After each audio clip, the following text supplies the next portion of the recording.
no Wi-Fi either, so I couldn't really do my research and prepare for it, so I just decided to settle for a simple fact video. Then I finally sat down today. Also, this is very much like real time. As soon as I will film this video, I will edit it and like upload it, because I usually don't leave videos last minute, but for some reason today I did. And as I sat down to film, the microphone just wasn't working. I couldn't hear myself at all. And so I apologized in the video. I filmed the entire video. And I was super pissed because I was like, it's not working anymore. Like Blue Yetis, like they don't really work. Like they don't like. I've had this one for a year. Like now I will have to spend money on a new one. And so I didn't like the video, to be fair. And after I went on YouTube and I just played a random video, and all of a sudden I could hear the sound coming out of these earphones attached to the microphone. I was like, wait a damn minute. So apparently, I don't know what happened, because I haven't touched the settings in the software Audacity that I used to film the sound, but something went wrong. I didn't even notice it at first. And it's fine, like my mic is working, but I just wasted like almost 40 minutes trying to film a video, so I don't even have enough time to refilm this. It's great, you know, it's just one of those days when like everything you do just goes wrong, but it's okay. So let's start. Let's read like 15 witch facts and 15 vampire facts, and I'll save some facts for next time when I will actually do like, you know, full researched video like I usually do. Okay, let's start with the witches. A witch goddess inspired the first ballet. The Greek mythological witch goddess Circe inspired what is considered the first ballet, the ballet Comique de la Reine, which may have been written for a real-life witch. According to the Wiser Field Guide to the Witches, Circe is beautiful, dangerous, magical. Femme fatale has been a crowd pleaser and the inspiration for much popular entertainment. She was the subject of the very first ballet, staged in 1581 in Paris, possibly as a tribute to the French Queen Catherine de' Medici, long-rumored sorceress. Witches' pointy hats are rooted in anti-Semitism. Early accounts of witches showed them bareheaded, with their hair swirling in fire and smoke, according to reporting by Slate. It wasn't until 1710s that the children's book in England began featuring witches in pointy hats. The illustrations might have been based on hats worn by other marginalized groups. In 1215, the fourth consul of Lateran, a council convent by Pope Innocent III in Rome, required Jewish people to identify themselves by wearing a cone-shaped Judean hat. According to Slate, by 1431, Hungarian legal codes required first-time sorcery offenders to walk among their peers in peaked Jude caps. Okay, their broomsticks are symbols of femininity and domesticity gone wild.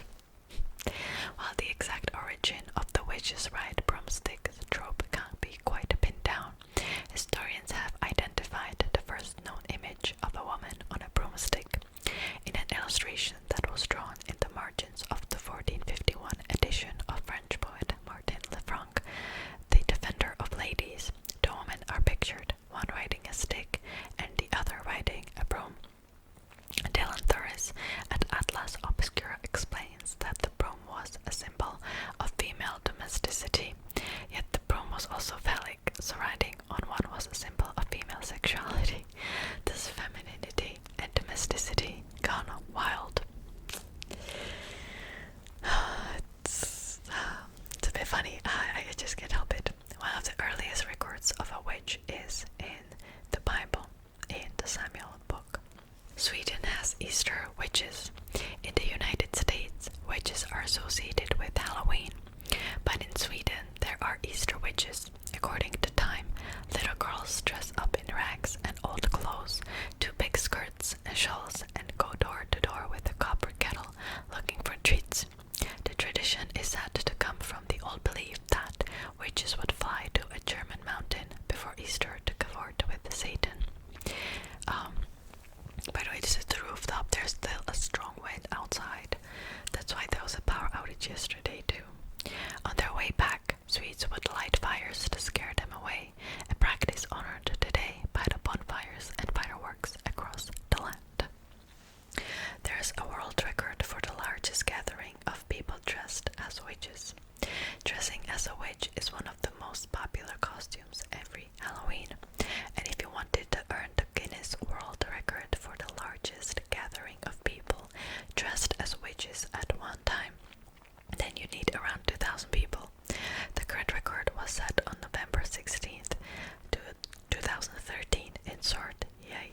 let's just, let's do this.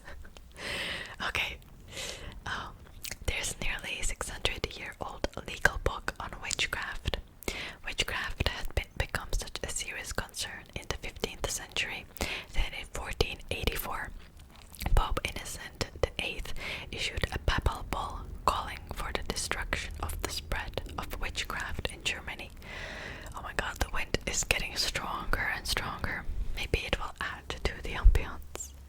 Following his bull in 1486, two Dominican priests, Johann Sprenger and Heinrich Kramer, wrote the Malleus Maleficarum, which included detailed accounts on how to spot, investigate, and punish witches. It was accepted both by Roman Catholics and Protestants alike. Puritan Christians believed that witches could turn into black cats. Along with magic and broomsticks, black cats are one of the most common things associated with witches, and it turns out this association comes from 15th century Puritan Christian belief that witches could turn into black cats at a moment's notice to avoid death. According to Gate, while being sentenced to death, a German witch is said to have cackled at the judge, spat threats at the priests, and cursed her executioner. As the story goes, she was dragged from the court and tied to a stake for burning. As the flame rose around her, there was a flash of light, and a black cat leaped from the flames and ran through the astonished crowd. Let's be honest, did this actually happen? Probably not. Probably the poor innocent woman was just burned for nothing. Okay. Up to 80,000 suspected witches were put to death in Europe. Witch-related hysteria broke out in Europe between the years 1500 and 1660, and an unimaginable number of innocent people were put to death. An estimated 80,000 suspected witches died during those years, either while being tested and tried or punished and executed. Germany executed the most witches, while Ireland executed the least. The last time someone was convicted of witchcraft was in 1944. The last time someone was convicted of witchcraft was just 75 years ago. Jane Rebecca York was a medium in East London who came on the London police radar because of her claims that she could talk to people's relatives who died in the war. She was tried for taking advantage of people's wartime grief and was convicted under the Witchcraft Act, a law passed in 1735. However, rather than being burned at the stake, she was fined £5. That wasn't that much money even back then, I think. There are plenty of witches practicing in the US today. There are approximately 1.5 million practicing witches across the US in 2018, which means they slightly outnumbered the 1.4 million mainline members of the Presbyterian Church. Not to mention, the number of witches is on the rise. In 1990, there were about 8,000 practical witches. Wicca has effectively repackaged witchcraft for millennial consumption, author Julie Rose told the Christian Post in 2018. No longer is witchcraft and paganism satanic and demonic. It's a pre-Christian tradition that promotes free thought and understanding of earth and nature. This is interesting. 1 million though, that's a lot. That's a lot in the US. I didn't know that the numbers were that high. I think some people just realize that, most like witchcraft is actually pretty peaceful and you're supposed to do good. And I don't practice witchcraft. There's just things that I've heard that, Christianity just tried to wipe it out, but let's move on. Modern witches celebrate 8 holidays per year. Modern witches follow the Wiccan tradition to celebrate annual holidays, represented overall by the Wheel of the Year. The individual festivals are designed to celebrate the Earth's journey around the sun. They include Yule, which takes place on the winter solstice, Imbolc, the preparation for spring, which takes place on February 1st or 2nd, Ostara,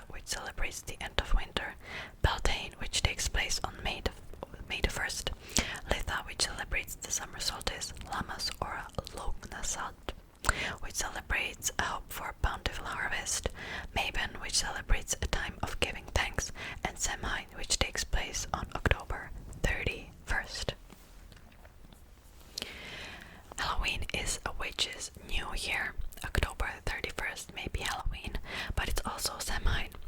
Pronounced Sowin. Oh, have I been pronouncing it wrong my entire life? Sowin, really? Sowin, okay. A Wiccan witch's new year and the most important holiday on their calendar. According to Wicca Living, this holiday marks the end of the growing season and the beginning of winter, which must be prepared for in the earnest.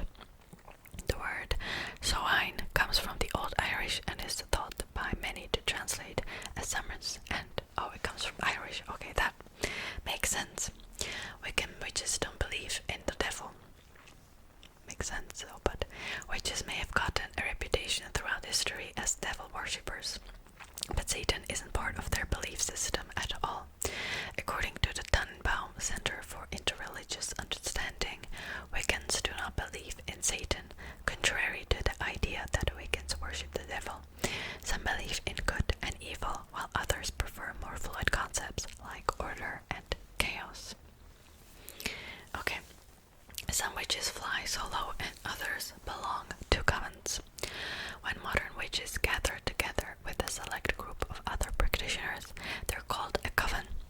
While some witches prefer to do things on their own and are known as solitary witches, those who wish to practice in a group can seek out an appropriate coven to help nurture their needs.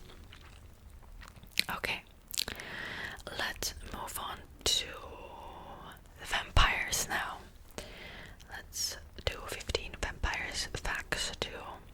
Again, like the wind is just crazy today.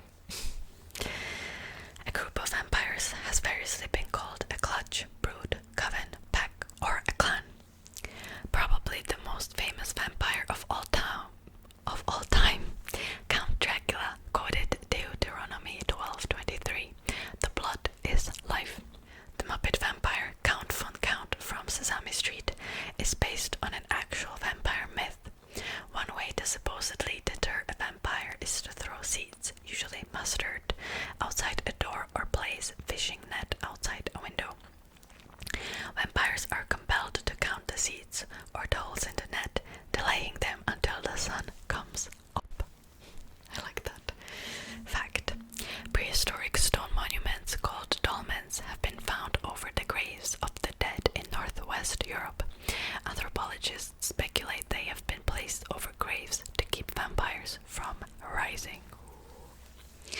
A rare disease called porphyria, also called the vampire or Dracula disease, causes vampire-like symptoms such as an extreme sensitivity to sunlight and sometimes hairiness. In extreme cases, teeth might be stained reddish-brown, and eventually the patient may go mad. Vampire legends may have been based on Vlad of Wallachia, also known as Vlad the Impaler. I did a video on him, by the way. He lived in 1431 to 1476. He had a habit of nailing hats to people's heads, skinning them alive, and impaling them on upright stakes. He also liked to dip bread into the blood of his enemies and eat it. His name, Vlad, means son of the dragon or Dracula, who has been identified as the historical Dracula. Though Vlad the Impaler was murdered in 1476, his tomb was reported empty. I feel like today it's a bad day for filming. If I didn't have to get this video out on Saturday, like, I would have just called it quits, because like the wind is too much. Documented medical disorders that people accused of being a vampire may have been suffered from hematodipsia, which is a thirst for blood, and hemerolopia, or day blindness. Anemia, bloodlessness, was often mistaken for a symptom of a vampire attack. One of the most famous true vampires was Countess Elizabeth Bathory, who lived in 1560 to 1614, who was accused of biting the flesh of girls while torturing them and bathing in their blood to retain her youthful beauty. She was by all accounts a very attractive woman. And she was a vampire, but she probably was a psychopath.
scholars argue the word vampire is either from the Hungarian vampir or from the Turkish upir, meaning witch. Other scholars argue the term derived from the Greek word to drink or from the Greek nosophoros, meaning plague carrier. It may also derive from the Serbian Bamiub or the Serbo-Croatian pirati. There are many terms for vampire found across cultures, suggesting that vampires are embedded in human consciousness. Chinese vampires were called Jiangxi, corpse hopper, and had red eyes and crooked claws. They were said to have a strong sexual drive that led them to attack women. As they grew stronger, the Jiangxi gained the ability to fly, grow long white hair, and could also change into a wolf.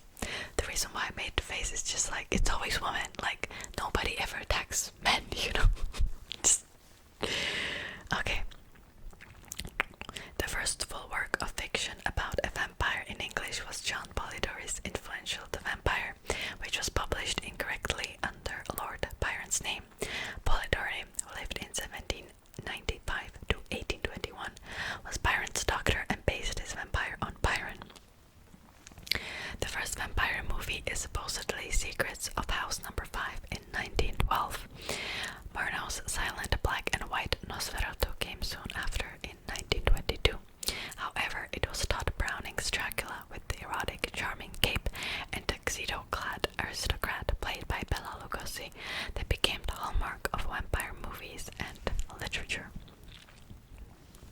A vampire supposedly has control over the animal world and can turn into a bat, rat, owl, moth, fox, or a wolf.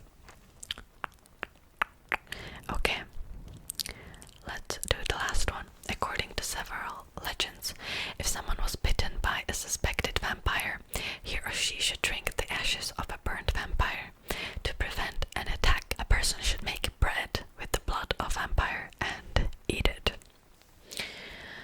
Okay, so that will be it for today's video. I hope you have enjoyed it.